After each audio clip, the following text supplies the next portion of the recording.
All right, so Nietzsche, Yeah. ready to tackle him. Yeah. Not an easy feat. I think we can agree on that, but Yeah.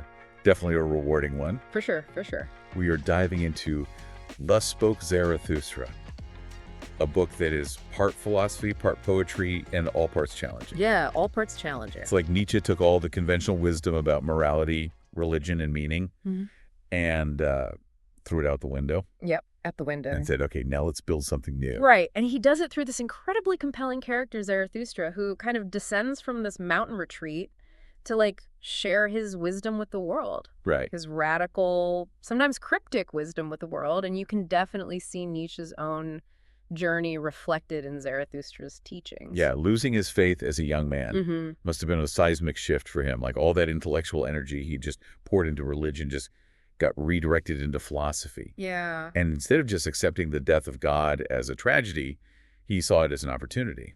Exactly. It's like he's saying, okay, if God is dead, what does that mean for us? Yes. What new values can we create? What kind of human beings can we become? And that leads him to one of his most potent concepts, the will to power. Okay. The will to power. I have to admit that one always trips me up. Yeah. Sounds so aggressive, almost domineering. I understand the hesitation, but Nietzsche isn't talking about brute force or political domination. Okay. He's describing a fundamental life force, a drive to grow, to overcome obstacles, to express yourself fully in the world. So it's less about conquering others and more about conquering yourself. You're getting warmer. Think of it as a sculptor chipping away at a block of marble. Okay. Revealing the masterpiece within Nietzsche calls this process self-overcoming. You're constantly pushing your own boundaries, questioning your assumptions, striving to become a more complete, more realized version of yourself. So where does the Superman fit into all this? That's one of the most famous and maybe misunderstood ideas from the book. Yeah, the Superman, or Übermensch, is the embodiment of this will to power and self-overcoming taken to their ultimate conclusion. But forget capes and superpowers. This isn't a Marvel comic. So what is it then? Some kind of spiritual superhero? Think of it more as a direction. A way of being the Superman is incredibly creative, radiates vitality, and faces challenges with a kind of joyful fearlessness. It's not about being better than everyone else. It's about becoming the best version of yourself, constantly evolving and transcending your limitations. Okay, that makes a lot more sense. Hmm. But isn't there a danger of this becoming incredibly individualistic? What about our responsibilities to others, to society as a whole? That's a question that Nietzsche grapples with throughout Thus Spoke Zarathustra, and he's quite critical of what he calls herd mentality. No. That tendency to follow the crowd, to blindly accept tradition and conventional morality, even if it stifles your own growth. So he's basically saying that conforming to social norms can actually hold you back from reaching your full potential. Exactly, and he sees this herd mentality everywhere, not just in religion or politics, Right. but also in art education, even in our personal relationships. He's challenging us to examine the ways we might be limiting ourselves by clinging to the safety and comfort of the herd. And I think this is where Nietzsche gets really controversial, Yeah. especially for his time. He's not afraid to ruffle feathers and challenge some pretty deeply held beliefs. Right. He doesn't sugarcoat anything. In fact, he writes, "The marketplace is full of solemn buffoons, and the people boast of their great men. These are their heroes of the hour." He definitely doesn't mince words. No, he does not. And this disdain for blind obedience and following the crowd feeds directly into another one of his most mind-bending concepts, eternal recurrence. Oh, yeah, that's the one that really makes you think. Is he talking about reincarnation here, coming back over and over again? Not quite. It's more of a thought experiment. Imagine if everything that has happened and is happening will happen again, infinitely. Same choices, same joys, same sorrows, Wow, all playing out on repeat. that's intense. I mean, if everything's just going to repeat anyway, does it even matter what choices we make? That's exactly the point Nietzsche's trying to shake us out of complacency. If you knew you were going to live your life over and over, wouldn't you want to make choices that you wouldn't regret? Right. Choices that are true to your deepest self. I see what you're saying. It's a way of living more intentionally, more authentically, because every moment matters, even if it's going to happen again and again. And he expresses it so beautifully. He writes, "Did you ever say yes to one joy? Then you wanted everything to return. Oh, that is how you loved the world, you everlasting men, loved it eternally and for all time. And you say, even to woe, go but return, for all joy wants eternity." It's a powerful image, isn't it? And remember, all of these ideas, the will to power, self-overcoming, eternal recurrence, they're just the tip of the iceberg when it comes to Zarathustra's teachings. So let's dive deeper into some of those specific teachings. What are some of the key themes and encounters that Zarathustra shares with us in the book? Well, there's the importance of solitude and self-discovery, which he constantly emphasizes. All right, we've laid some groundwork, but Thus Spoke Zarathustra is dense. It's not just about understanding the concepts, Right. It's about feeling their weight. Mm-hmm. So let's dig into some of the specific teachings and encounters that bring these ideas to life. Yeah, one of the first things that struck me is how Zarathustra emphasizes solitude. Right. He's up on that mountain for a reason. Yeah. It's like he's saying you can't truly know yourself, Okay. let alone overcome yourself, if you're constantly surrounded by the noise of the crowd. That resonates with me. It's easy to get caught up in the expectations of others, to lose sight of your own inner compass. But isn't there a danger in becoming too isolated? Don't we need connection with others to thrive? Nietzsche definitely acknowledges the human need for connection, but he also warns against clinging to others for validation or a sense of purpose. Right. He sees that as a form of dependence, a weakness that prevents us from fully embracing our individuality. So it's more about finding a balance between solitude and connection, using those periods of solitude to cultivate self-knowledge, and then bring that wisdom back into the world. Exactly, and that's where Zarathustra's teachings about pity and compassion get really interesting. It seems to be going against everything we're usually taught about being kind and helpful. I was wondering, isn't compassion a good thing? How can he possibly be advocating against it? Well, he's not saying we should be cruel or indifferent to suffering, Right. but he does see pity as a potentially dangerous emotion. He argues that it can keep both the giver and the receiver trapped in a cycle of negativity and weakness. So instead of just feeling sorry for someone, he's suggesting we find a more empowering way to help them, a way that encourages growth and self-reliance. That's a great way to put it. He's advocating for a more active form of compassion, one that inspires individuals to overcome their challenges rather than wallowing in them. And this connects to his celebration of joy and laughter, even in the face of suffering. It's like he's saying that we shouldn't let hardship crush our spirits, but rather find ways to affirm life, to find moments of beauty and lightness, even in the darkest of times. Exactly. It's about embracing what he calls amor fati. Okay. Loving your fate, accepting both the good and the bad as integral parts of your journey. This reminds me of that scene with the tightrope walker who falls to his death in the marketplace. It's such a vivid image of the risks involved in striving for greatness. But even in the face of this tragedy, Zarathustra finds a way to honor the tightrope walker's courage and to affirm the value of striving for something beyond the ordinary. That scene is so powerful, and it speaks to Nietzsche's belief that we shouldn't let fear of failure hold us back from pursuing our dreams, from pushing our limits and testing the boundaries of what's possible. It's like he's saying, go for it, live fully. Even if you fall, at least you were daring enough to walk the tightrope in the first place. And this willingness to embrace risk is closely tied to his critique of conventional morality. He sees traditional notions of good and evil as often being too rigid, Right. too focused on keeping people in line rather than encouraging them to grow and evolve. So it's not that he's against morality altogether. It's more that he's against the kind of blind obedience to rules that stifles individual expression and creativity.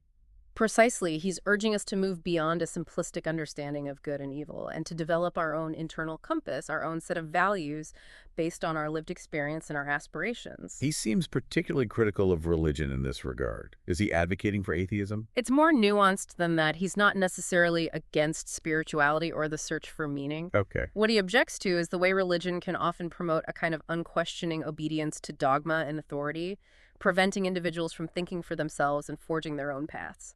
So he's not just critiquing specific institutions. He's critiquing a certain mindset, a way of being in the world that he sees as limiting human potential. Exactly. He sees this herd mentality, as he calls it, as a pervasive force that can infiltrate every aspect of our lives, from our relationships to our careers to our political beliefs. He's really calling for a radical shift in consciousness, isn't he? He wants us to wake up, to break free from the shackles of conformity and to create a new way of being human, one that embraces individuality, creativity, and the pursuit of excellence. And he does it through these incredibly vivid and sometimes perplexing stories and encounters, like Zarathustra's encounter with the voluntary beggar, Okay. who has renounced wealth and comfort, only to find that poverty doesn't automatically lead to spiritual enlightenment. That's a great example. It's like he's saying that true fulfillment doesn't come from external circumstances, but from an internal state of being. Precisely, it's about cultivating inner strength and wisdom, regardless of your social status or material possessions.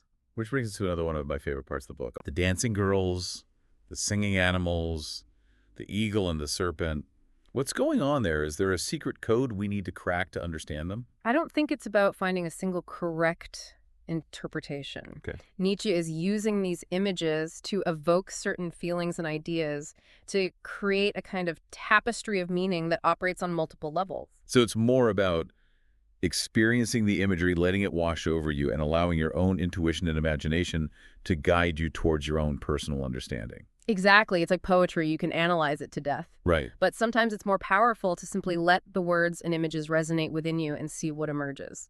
I love that, and I think that's a great way to approach Thus Spoke Zarathustra as a whole. It's a book that rewards multiple readings each time, revealing new layers of meaning. And it's a book that stays with you long after you've finished reading it. These ideas, they get under your skin, they make you question everything you thought you knew about yourself and the world. And isn't that the mark of truly great philosophy, the kind that doesn't give you easy answers, but rather opens up new possibilities, new ways of seeing and being? Absolutely. And in our final part, we'll tackle some of the most challenging and perhaps controversial aspects of Nietzsche's thought, the implications of the death of God, the potential dangers of the Superman ideal, and the radical freedom that comes with embracing eternal recurrence. And this book has really gotten me thinking. Yeah, it's a lot to unpack. It really is. It's like Nietzsche is holding up a mirror to humanity, forcing us to confront some uncomfortable truths about ourselves. He doesn't let you off easy, that's for sure. No, he did not. And I think one of the most unsettling ideas we've encountered so far is this notion of the death of God. Right. It's not just about the decline of traditional religion, is it? No, it's deeper than that. Yeah, it feels much bigger than that, like a fundamental shift in our understanding of the universe and our place in it. Exactly. Nietzsche is pointing to a loss of a fixed point of reference, Right. a source of absolute truth and meaning, and for a lot of people, that can be terrifying.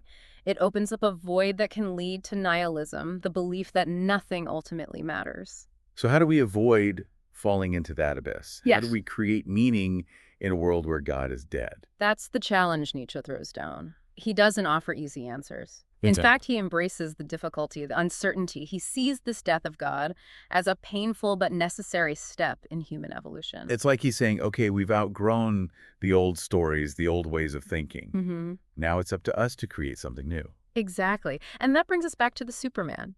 This isn't about filling the void with another dogma, another set of rules. It's about each individual taking responsibility for creating our own meaning, their own values. But isn't there a danger in that? I mean, the idea of the Superman is so easily twisted into something dangerous.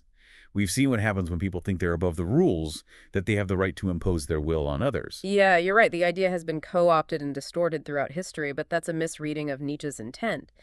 The true Superman isn't driven by a lust for power over others. It's about self-mastery, about pushing yourself to become the best version of yourself. So it's about internal growth, not external domination. Exactly. The Steaman is constantly striving to overcome limitations, to embrace challenges, to create something new and beautiful in the world. It's a life-affirming force, not a destructive one. But it's still a radical idea, isn't it? It requires a complete rejection of the herd mentality that Nietzsche is so critical of. Absolutely. The Superman can't exist within the confines of conventional morality and social norms. He has to forge his own path, even if it means standing alone. That takes an incredible amount of courage, and it's probably why the Superman is more of a direction to strive for rather than something that anyone can fully achieve. I think you're right. It's an ongoing process, a journey of self-discovery and self-creation that never really ends. And that brings us to eternal recurrence, this idea that everything that has happened will happen again, infinitely. It's mind-boggling, to say the least. It's definitely a concept that challenges our linear way of thinking about time and existence, but it's not meant to be taken literally. It's more of a thought experiment, Right. a way of pushing us to examine our lives from a radical new perspective. So how do we apply this idea in a practical way? It's easy to get lost in the abstractness of it all. Think of it this way. If you knew you were going to live your life over and over again, would you make any changes? Would you embrace certain experiences more fully?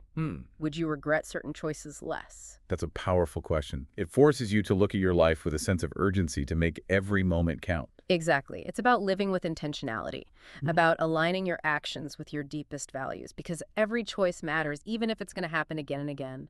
So what does all this mean for us, the listeners, the people trying to make sense of Nietzsche's philosophy in our own lives? What are the key takeaways from this deep dive into Thus Spoke Zarathustra? Well, first and foremost, I think it's a call to awaken to your own power, to your own potential. Nietzsche is saying that you are not just a product of your circumstances, you are a creator.